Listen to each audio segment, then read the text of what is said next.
Could this actually be the best time in years for landlords to buy properties? There are more properties available. Sellers are accepting lower offers, but large discounts don't necessarily mean that you've found a good investment. That's what you've got to be interested in. Hello, lovely landlords. Today, I want to show you how to tell the difference between a genuine opportunity and a property that is simply cheap. So buyers now have more power. The number of properties available for sale reportedly has reached its highest level in 16 years. So for landlords who are ready to invest, this could create some excellent opportunities. There's more choice. Sellers may be more willing to negotiate, and you may also have more time to examine the figures before you commit yourself. But an 11% discount, because that's what they're saying is going for, doesn't automatically turn a property into a good investment. If the property was overpriced by 15% in the first place, an 11% reduction may still mean you're paying too much. Professional investors start with the rental market, not the asking price. So before one of our landlords buys a property, we want to understand what residents are actually looking for in that particular area. So what rent should the property realistically achieve? How many similar properties are available? How quickly are they letting? And what standard of presentation will be required to beat the competition? And will the property appeal to the sort of resident who's likely to stay for several years? So these are local questions. A national property headline can't answer them from a landlord buying in St Ives, in Huntingdon, Cambridge, Ely, or one of the surrounding villages. So at Maxine Lester, we manage properties across these areas every day. We know what applicants, the people looking for properties, are asking for. We see where the demand is strongest. We also see why one property attracts excellent residents while another remains just available. That local knowledge can be the difference between buying an investment and buying an expensive problem. So is that flat really a bargain? Now, flats are one area where landlords may see some particularly tempting reductions at the moment. Some leasehold flats are proving quite difficult to sell, and that means a motivated seller may be prepared to accept a lower offer. But before becoming excited about the discount, investigate why the property has been reduced. Begin with a lease. How many years remain? Could the remaining term make the property more difficult to mortgage or sell later? Examine the service charge, one thing that people tend to forget about. What does it cost now? How much has it increased by? Is there any indication that it may rise again? You've also got to check for planned major works.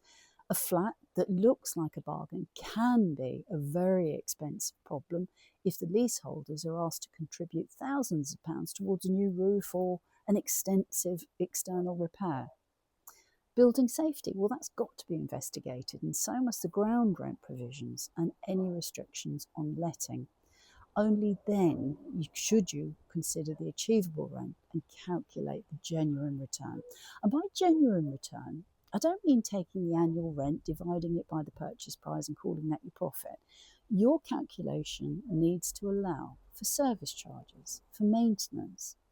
It should include insurance, mortgage costs, keeping up with compliance.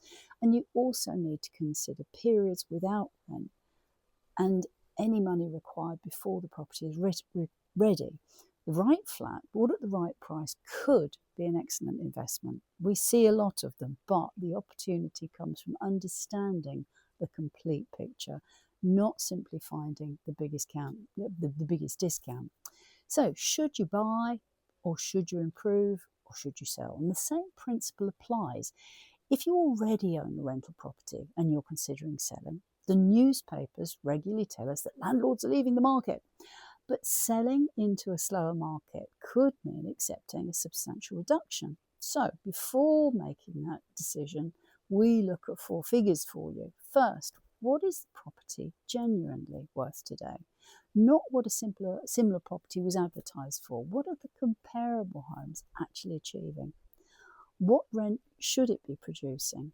Rents have changed considerably, and some long-term landlords have allowed theirs to fall behind the local market. Third, what would it cost to improve the property? Because sometimes better presentation or essential maintenance could strengthen the rent and reduce future repairs in the future. And fourth, what is the genuine net return after all your cost? Once those four figures are clear, you can make a properly informed choice. You may decide that selling is right for you, and if so, selling with a resident in place could protect your rental income and avoid an unnecessary empty period. It may also make the property attractive to another investor, but that depends on the price. Alternative, an evidence-based rent review or a sensible program of improvements may retain it as a better option. So please don't make financial decisions simply because of a frightening headline. And really, what do good landlords do differently? So we deal with a lot of good landlords, and they've got an increasing important advantage because the rental market is becoming more professional. The Renters' Rights Act, stronger enforcement means that informal management is becoming considerably more dangerous. But landlords should not see professionalism as another burden. Good records protect your investment. Prompt repairs help you retain good residents. Planned maintenance can prevent small issues becoming an expensive problem. Our average tenancy now is 48 months, and that doesn't happen by accident. It comes from selecting carefully and communicating properly. It also comes from maintaining homes and dealing with problems before they become expensive disputes. And that's where an experienced managing agent should provide real value. So we don't simply advertise a property and collect the rent. We use daily evidence from local market to help our landlords decide what to buy and what rent to charge. We help them understand where improvements are worthwhile and why selling might be the right decision. So, could this be one of the best buying opportunities that landlords have seen for years? Potentially, yes. There is more choice, and some sellers are accepting substantial reductions, but the landlords who benefit will not necessarily be the ones that secure the biggest discount. They will be the landlords who understand local demand. They will calculate genuine